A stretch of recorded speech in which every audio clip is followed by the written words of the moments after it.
Des Pyrénées-Atlantiques à la Gironde, des agriculteurs aquitains nous ont donné leur vision de l'Europe. Clément d'Artiguelongue est producteur laitier. Jean-Louis Campagne, éleveur de volailles. Franck Laborde est producteur de maïs. Alexis de Saint-Angèle, exploitant céréalier.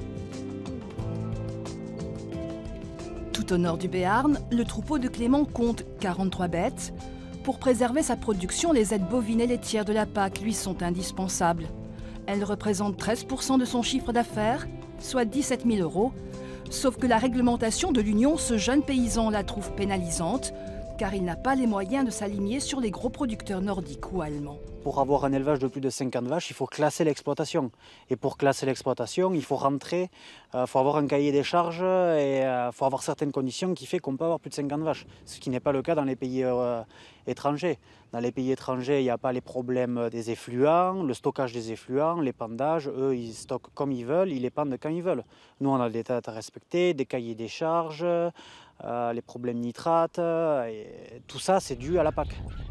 Pour son élevage de 8000 volailles, son voisin Jean-Louis reçoit 6 000 € de Bruxelles, ce qui lui permet d'être à l'équilibre économique, mais l'équation est rendue possible uniquement grâce au marché local.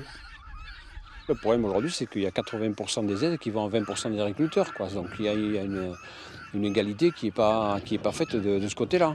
On a toujours beau réformer la PAC, mais cette proportion, elle y est tout le temps, quoi.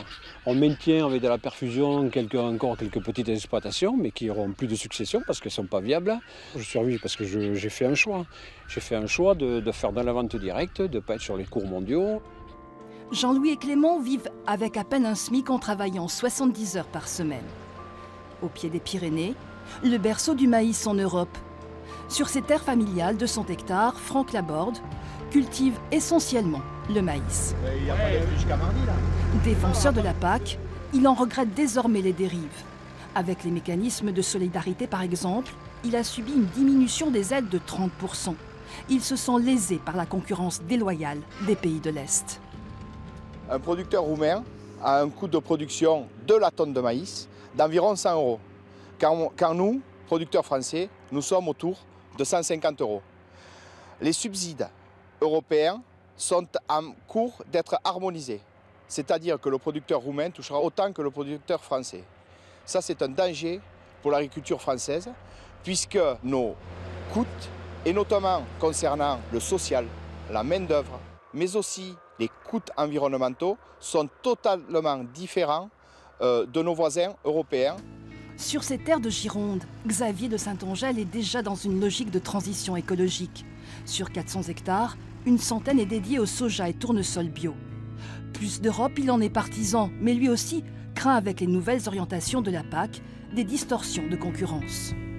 L'inquiétude d'avoir des cahiers des charges différents entre des bio importés, soit d'Europe, soit au-delà de l'Europe, par rapport à nos cahiers des charges français. Potentiellement peut-être des engrais qui seraient autorisés ailleurs en Europe ou en Russie et qui ne le seraient pas en France. On s'aligne sur les marchés conventionnels ailleurs dans le monde alors qu'on n'a pas les mêmes cahiers des charges. Comme Xavier, Franck, Jean-Louis, Clément, la région compte 120 000 emplois dans l'agriculture.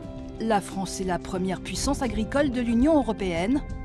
Elle reçoit 280 millions € par an.